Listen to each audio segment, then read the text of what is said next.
Good morning, welcome to my channel media Vilasa. कैसे हैं आप सब? उम्मीद करती हूँ बहुत ज़्यादा अच्छे होंगे और अपना सब ध्यान में रख रहे होंगे। वासु हो चुका है रेडी और ये जा रहा है स्कूल। टाइम हो गया है 7:10। आज मैंने इसको जल्दी रेडी कर दिया है क्योंकि मुझे जल्दी से आज पूजा करना है। वासु बोलो कुछ। Hello, good morning. Good morning. कैसे हैं आप सब? आप कैसे हैं आप? और कुछ बोलो। सो वासु को नहीं पता है कि इसको क्या बोलना है, तो मैं आप लोगों से मिलती हूँ थोड़ी देर में। घर की सफाई अभी बाकी है, मतलब पूजा रूम की सफाई अभी बाकी है, तो मिलती हूँ वो करने के बाद और वासु को बाय बाय करने के बाद। सो फ्रेंड्स, आज क्या हुआ ना कि आज वासु का स्कूल बंद था और आज वासु का पीटीएम था। लेकिन मुझे ना बिल्कुल भी ध्यान नहीं था कि आज वासु का पीटीएम है, क्योंकि जो पहले नोटिस आया हुआ था ना उसमें 8 तारीख का पीटीएम लिखा हुआ था, लेकिन जो बाद में नोटिस आया उसमें 7 तारीख का पीटीएम लिखा हुआ था।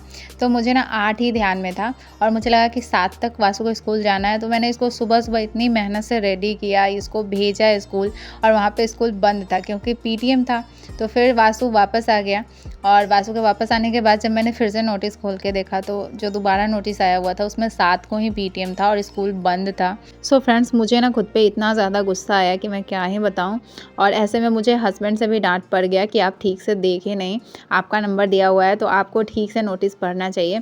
और आपको तो पता ही है कि जब आप कोई चीज़ आपसे गलती हो जाती है तो घर के लोग तो मतलब आप पे टूट ही पड़ते हैं, जैसे आपने पता नहीं क्या ही कर दिया हो।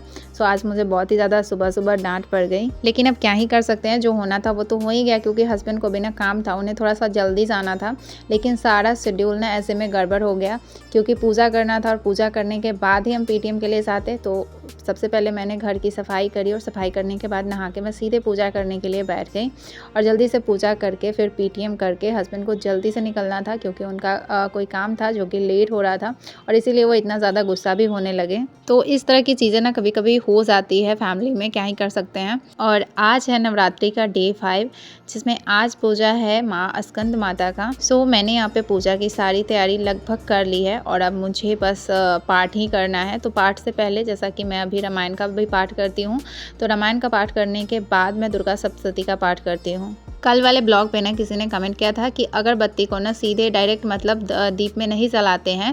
तो ये चीज़ें डियर मैं भी जानती हूँ, लेकिन ये ना धूप है और ये जल्दी से नहीं जलता है, क्या बोलते हैं, मतलब माचिस से जल्दी से नहीं जलता है, इसलिए मुझे दिया में जलाना पड़ता है।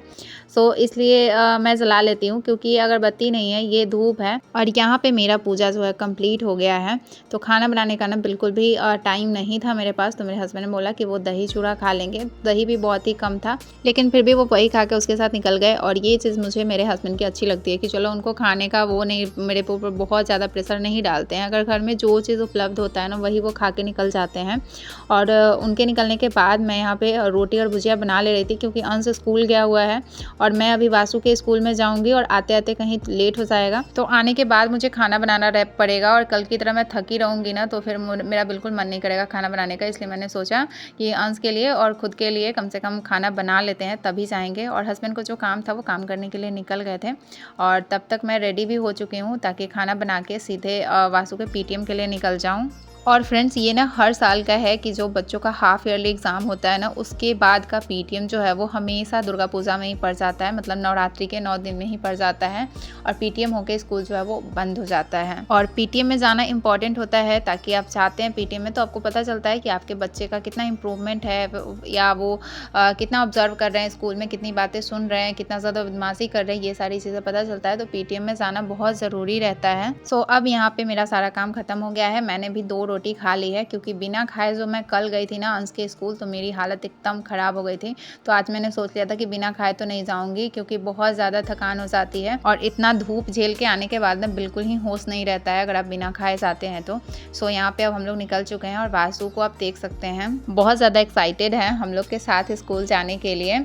और उसके हम लोग जब वासु के स्कूल जाते हैं ना तो रास्ते में ही हमारा शॉप पड़ता है, तो वहाँ पे रुक के कुछ जो हस्बैंड को काम होता है वो सारी चीज़ें करते हैं।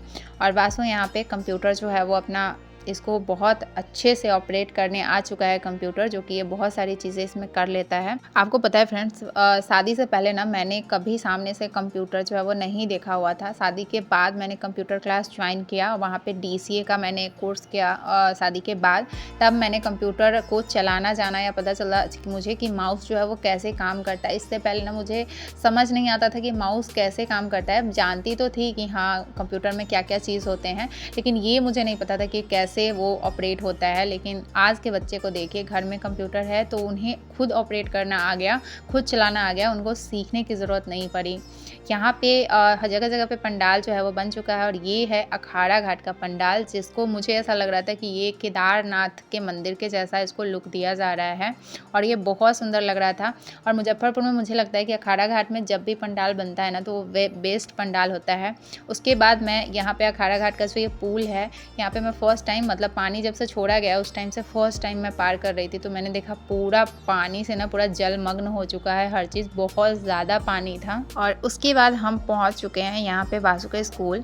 तो सबसे पहले हमें फ़ी ही जमा करना था, जिसके लिए आप देख सकते हैं कि बहुत ही ज़्यादा लाइन लग चुका है, क्योंकि जब तक आप फ़ी जमा नहीं करेंगे वो आपको रिपोर्ट कार्ड नहीं दिखाएंगे। ये अपना स्कूल का अपना रूल एंड रेगुलेशन है। तो सबसे पहले हमें भी हमारा भी फ़ी अभी नहीं जमा हुआ था, तो हमने पहले फ़ी जमा किया, और उसके बाद अब हम जा रहे हैं क्लास की ओर।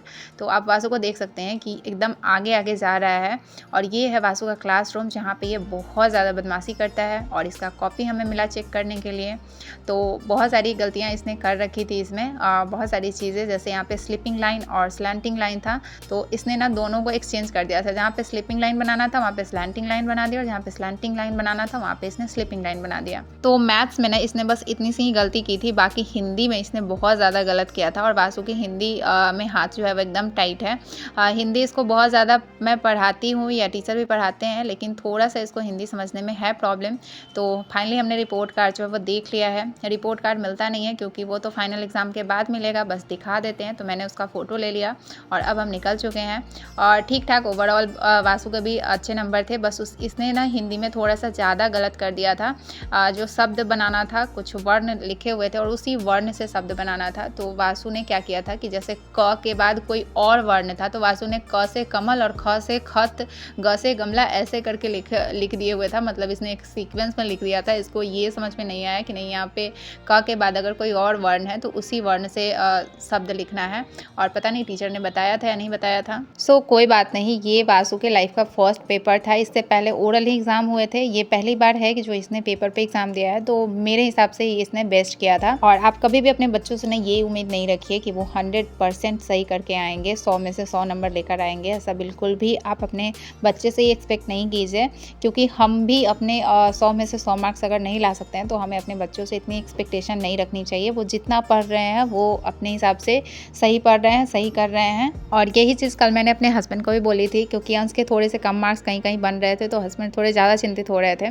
तो मेरा यही कहना है कि उसी स्कूल में जो कुछ बच्चे हैं जिनके और भी ज़्यादा कम परसेंटेज बन रहे हैं, और कुछ बच्चे हैं जिनके ज़्यादा परसेंटेज बन रहे हैं, तो हमारा बच्चा उन दोनों के बीच में है। तो ये बहुत अच्छी बात है कि ना एकदम से नीचे है ना एकदम से ऊपर है, बीच में है। आप यहाँ पे देख सकते हैं, मैं बैठी थी पढ़ाई करने के लिए ना, तो मैंने अपना टाइमर ऑन किया था, और 2 दिनों से ये टाइमर का क्या खेल मेरे साथ चल रहा है कि मैं ऑन कर देती हूँ, उसके बाद ये पता नहीं कैसे ऑफ हो जाता है, और मैं उसके बाद देखती भी नहीं हूँ। सो आज भी यही हुआ। मैं यहाँ पे बैठी थी NCERT बुक पढ़ने के लिए, जिसमें मैंने पढ़ा है चैप्टर 4, और मैंने टाइमर ऑन किया था, लेकिन वो पता नहीं कैसे बंद हो गया, और उसके बाद मैंने चेक भी नहीं किया। तो आज मैं वासु को छोड़ने नहीं जा रही थी, क्योंकि मुझे घर में ही बहुत ज़्यादा काम था। तो इसलिए वासु को मैंने अंश के साथ भेज दिया है। अंश उसको डांस क्लास छोड़ के आएगा। तो पहले मुझे किचन क्लीन करना था। और कल क्या हुआ ना फ्रेंड्स, कि रामायण पढ़ने के बाद जहाँ पे हम विश्राम लेते हैं, और जो याद करने के लिए जो उसमें रामायण में धागा लगा रहता है ना, मुझे नहीं याद आ रहा है उसको क्या बोलते हैं, तो वो ना मैंने लगाया ही नहीं। जो मैंने पढ़ा उसके बाद मैंने सीधे रामायण को बंद कर दिया। और जब कल होके मैं पढ़ने गई ना, तो मुझे पूरा जितना मैंने पढ़ा हुआ था मुझे वो फिर से पढ़ना पड़ा। और मुझे लग रहा था कि ये कल मैंने पढ़ा हुआ था, फिर से ये क्यों चीज़ें आ गया। तो मुझे ध्यान आया कि कल मैंने शायद उसको छंद बोलते हैं, छंद मैंने नहीं लगाया था। सो अभी मैं और ज़्यादा पीछे हो गई हूँ, और मुझे कंप्लीट करना है। तो आज मुझे जल्दी पूजा करने के लिए बैठना था, ताकि मैं थोड़ा सा ज़्यादा रामायण पढ़ सकूँ। सो जल्दी जल्दी किचन क्लीन करने के बाद मैं आ चुकी हूँ पूजा के पास और सब सारी तैयारी मैंने कर ली है। और फ्रेंड्स जब पूजा करने बैठते हैं ना तो मुझे जितनी जानकारी है सबसे पहले दिया जलाते हैं, क्योंकि दिया ना आपके पूजा करने का साक्षी होता है कि आप क्या क्या कर रहे हैं। तो पूजा में ना जितना मुझे जानकारी है कि सबसे पहले दिया को जलाते हैं और बाकी जो विधि होती है वो बाद में करते हैं। सो मैं हमेशा यही करती हूँ कि सबसे पहले जब मैं पूजा करने बैठती हूँ तो सबसे पहले मैं दिया जलाती हूँ, उसके बाद ही मैं कुछ और करती हूँ। और एक चीज़ आपको पता है फ्रेंड्स, कल के ब्लॉग में आपने देखा होगा कि हमने एक चूहा को ना पकड़ के वहाँ पे छोड़ा हुआ था जंगल में। तो उसने क्या किया कि जब हमने जई को डाला ना यहाँ पे बोया, तो चूहा ना उसी रात को सारा जई खा गया, जिसकी वजह से ना बहुत ही कम जई जगह जमा है मेरे कलश में। लेकिन अब क्या ही कर सकते हैं, अगर चूहा खा गया तो अब कुछ तो ऐसा कर नहीं सकते हैं। तो मैंने सब माता रानी पे छोड़ दिया है कि जो हो गया सो हो गया, अब क्या ही कर सकते हैं अगर चूहा खा गया। मुझे आइडिया नहीं था कि घर में चूहा है और वो चूहा जो है वो खा जाएंगे जई जो मैं इसमें डालूंगी। सो चलिए आज के ब्लॉग को यहीं पे एंड करती हूँ। मिलती हूँ नेक्स्ट वीडियो में कुछ नई बातों के साथ, कुछ नई एनर्जी के साथ। तब तक मेरे साथ जुड़े रहिएगा, अपना ध्यान रखिएगा, वीडियो को लाइक कीजिएगा, चैनल को सब्सक्राइब कीजिएगा। मिलते हैं नेक्स्ट ब्लॉग में, तब तक के लिए bye bye and take care.